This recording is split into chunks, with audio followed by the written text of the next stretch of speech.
So before we start modeling, let's actually set up our interface first. To do this, I can try to move the menu bar completely up.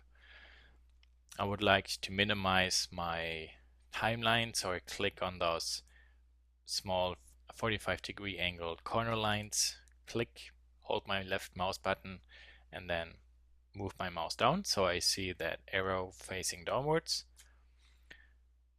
The space, in case it is very small on your laptop, I'm going to increase the size a little bit. Then you can go to File, User Preferences. In Interface, I will activate Zoom to Mouse.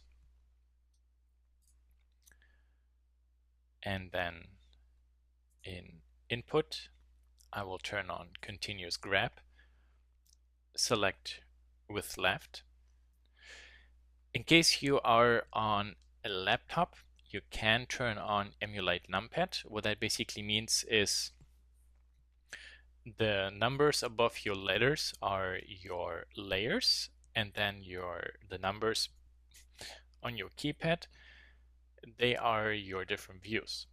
On a laptop, you don't really have the numpad, but when you work, you switch it actually more between different views than switch between different layers.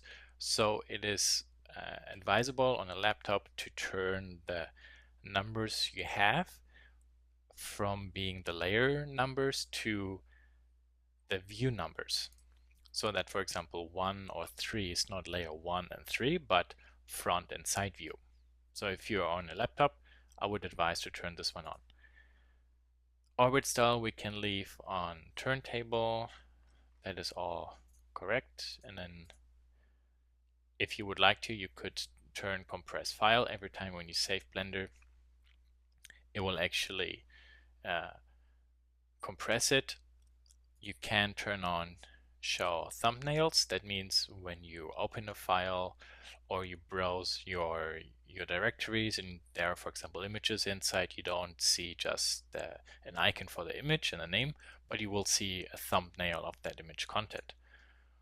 And then under system, you can, if you want to, turn VBO on. I'm not going to explain what this necessarily technically wise means, but that's something good to have turned on. That makes your 3D view a little bit faster. And then we can click on Save as Default.